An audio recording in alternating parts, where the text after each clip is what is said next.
نحمده ونصلي على رسوله الكريم صلى الله عليه وسلم. أعوذ بالله من الشيطان الرجيم. بسم الله الرحمن الرحيم. ربي زدني علما رب اشرح صدري ويسر لي أمري واحلل عقدة من لساني يفقهوا قولي.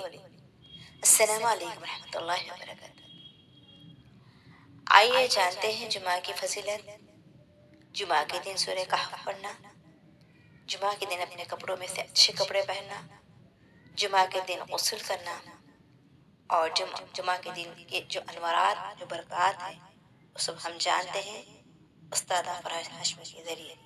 تو آئیے سماعت فرمائیں. کثرت سے درود پڑھنا. رسول اللہ صلی اللہ علیہ وسلم نے فرمایا جمعہ کے دن اور جمعہ کی رات کو کثرت سے مجھ پر درود پڑھا کرو. بس جو آدمی مجھ پر ایک دفعہ درود بھیجے گا اللہ اس پر 10 رحمتیں نازل کرے گا. اللہم صلی علی محمد. رسول اللہ صلی اللہ علیہ وسلم نے فرمایا تمہارے افضل دنوں میں سے جمعے کا دن ہے. اسی دن آدم علیہ السلام پیدا کیے گئے، اسی دن ان کی روح قبض کی گئی، اسی دن سور پھونکا جائے گا اور اس دن سب لوگ بے ہوش ہوں گے. اس لیے اس دن مجھ پر کثرت سے درود بھیجا کرو کیونکہ تمہارا درود مجھ پر پیش کیا جاتا ہے. کہتے ہیں لوگوں نے پوچھا یا رسول اللہ ہمارا درود آپ پر کس طرح پیش کیا جائے گا جبکہ آپ کا جسم بوسیدہ ہو چکا ہوگا؟ تو آپ نے فرمایا بے شک اللہ عز و جل نے انبیاء کے جسموں کو زمین پر حرام کر دیا ہے، یعنی فرشتوں کے ذریعے آپ تک درود پہنچایا جاتا ہے. انبیاء کے جسموں کو مٹی نہیں کھاتی، صحیح سلامت ہوتے ہیں ان کے جسم. سورۃ الکہف پڑھنا. نبی صلی اللہ علیہ وسلم نے فرمایا جو شخص جمعہ کے دن سورۃ الکہف پڑھتا ہے تو اس کے لیے دوسرے جمعے تک نور روشن رہتا ہے. غسل کرنا. ہر بالغ پر جمعہ کے لیے جانا ضروری ہے اور ہر وہ شخص جس پر جمعہ کے لیے جانا ضروری ہے اس پر غسل ہے، یعنی اس کو لازمی غسل کرنا چاہیے، اللہ ہی کہ کوئی مجبوری ہو. تو آپ اپنا اسکیڈول اس طرح بنائے نا کہ جیسے اگر آپ ہر روز نہاتے پھر تو کوئی مسئلہ نہیں، لیکن اگر آپ ایک دن چھوڑ کے ایک دن نہاتے ہیں تو آپ پھر اس طرح اسکیڈول کریں کہ جیسے آپ منڈے کو نہائے، پھر وینسڈے کو نہائے، پھر جمعے کو نہائے، پھر آپ سیٹرڈے سنڈے اگر نہیں بھی نہاتے پھر منڈے. تو اس طرح آپ جمعے کو مس نہیں کریں گے.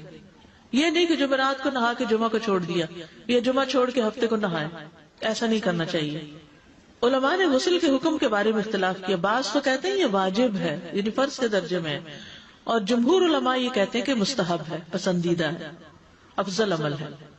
حدیث میں آتا ہے جس نے جمعے کے دن وضو کیا اس نے اچھا کیا، اور جس نے غسل کیا تو یہ افضل ہے. صفائی میں مبالغہ ہوتی نا، ویکلی صفائی آپ کو کرنی ہوتی ہے، یعنی جیسے ناخن وغیرہ کاٹتے ہیں یا پھر اپنے زائد بال وغیرہ اتارتے ہیں، تو یہ سب چیزیں اگر جمعے کے دن ہو تو زیادہ بہتر ہے. نبی صلی اللہ علیہ وسلم نے فرمایا جو شخص جمعے کے دن اچھی طرح غسل کرے، اچھی طرح سنوار کر وضو کرے، اپنے بہترین لباس میں سے پہنے، یعنی جمعے کے دن باقی دنوں کی نسبت اچھا لباس پہنے، اللہ نے اس کی قسمت میں گھر والوں کی جو خوشبو لکھی ہو وہ لگا لے، یعنی گھر میں جو بھی خوشبو ہے، پھر جمعہ پڑھنے آئے تو لغو کام نہ کرے، 2 آدمیوں کے درمیان جدائی نہ کرے، یعنی 2 لوگ بیٹھے ان کے بیچ میں گھس کے بیٹھ جائے. اس جمعے اور دوسرے جمعے کے درمیان کے پورے ہفتے کے گناہ معاف کر دیے جاتے ہیں. پھر مسواک کرنا. جمعے کی سنتیں بتاتے ہوئے آپ نے فرمایا اور تم پر مسواک کرنا لازم ہے. اچھا لباس پہننا. نبی صلی اللہ علیہ وسلم نے فرمایا اگر ممکن ہو تو جمعہ کے لیے اپنے کام کاج کے کپڑوں کے علاوہ 2 کپڑے اور بنا رکھنے میں کیا حرج ہے. اسپیشل ڈریس رکھے جو جمعے کو ہی پہن لیں. خوشبو لگانا، یعنی خوشبو لگائے، حدیث میں آتا ہے چاہے وہ عورت کی خوشبو سے ہو، یعنی آپ کی اپنی نہیں، بیوی کی خوشبو پڑی ہو وہی لگا لو، لیکن لگاؤ. تیل لگانا. جو شخص جمعہ کے دن غسل کرے اور جس قدر ممکن ہو پاکیزگی حاصل کرے اور اپنے تیل میں سے تیل لگائے یا اپنے گھر کی خوشبو میں سے خوشبو لگائے، پھر نکلے کہ 2 آدمیوں کے درمیان تفریق نہ کرے، جتنی مقدرہ نماز پڑھ لے، اور جب امام بات کرے تو خاموش رہے. اس جمعے سے لے کر دوسرے جمعے تک اس کے گناہ بخش دیے جاتے ہیں. جمعہ کا وقت. سورج ڈھلتے ہی جمعہ پڑھنا. سورج ڈھلتے ہی جمعہ پڑھنا. اول وقت جمعہ پڑھنا، بہت لیٹ نہیں کرنا چاہیے. ایاس بن سلمہ بن عقبہ اپنے والد سے روایت کرتے ہیں، انہوں نے کہا کہ ہم رسول اللہ صلی اللہ علیہ وسلم کے ساتھ جمعے کی نماز پڑھ کر واپس لوٹتے تھے تو دیواروں کا سایہ اتنا نہیں ہوتا تھا کہ ان سے اپنے آپ کو سایہ مہیا کیا جا سکے، یعنی ابھی سورج بہت تھوڑا ڈھلا ہوتا تھا. ہاں گرمی کی شدت میں تاخیر کی اجازت ہے. مسجد میں داخلہ. مسجد کی طرف جلدی نکلنا. تحیت المسجد ادا کرنا. عمرو بن دینار کہتے ہیں انہوں نے جابر رضی اللہ عنہ کو کہتے ہوئے سنا کہ ایک شخص جمعہ کے دن مسجد میں داخل ہوا اس حال میں کہ نبی صلی اللہ علیہ وسلم خطبہ دے رہے تھے. تو آپ نے فرمایا کیا تم نے نماز پڑھی؟ اس نے کہا نہیں. تو آپ نے فرمایا کھڑے ہو 2 رکعتیں پڑھو.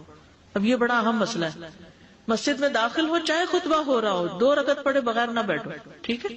اور یہ کیا ہے؟ دراصل تحیت المسجد. یہ جمعے کی سنتیں نہیں ہیں. یہ کیا ہے؟ تحیت المسجد ہے. اور مختصر پڑھی جائیں. یعنی امام جب خطبہ دے رہا ہو تو چاہیے کہ 2 رکعتیں پڑھے اور دونوں میں اختصار کرے. نماز سے قبل ہلکا بنانے کی ممانعت. مثلا آپ جلدی چلے گئے تو یہ نہیں کہ ایک گروپ بنا کے آپس میں گپ شپ شروع کر دیں. نہیں, سیدھے ہی لائنوں میں بیٹھیے.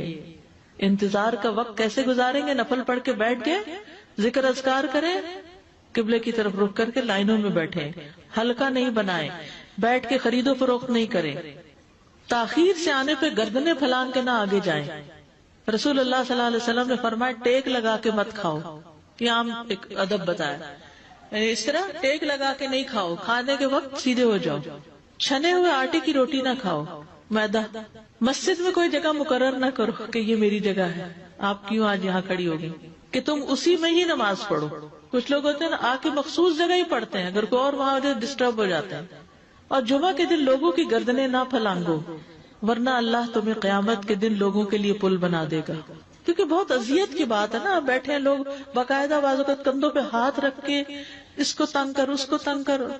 تو یہ نہیں کرنا چاہیے. اگر آپ کو اٹھنا بھی پڑ گیا بیچ میں تو واپسی پہ پیچھے کھڑے ہو جائیے, اگلی لائن مل جائے گی.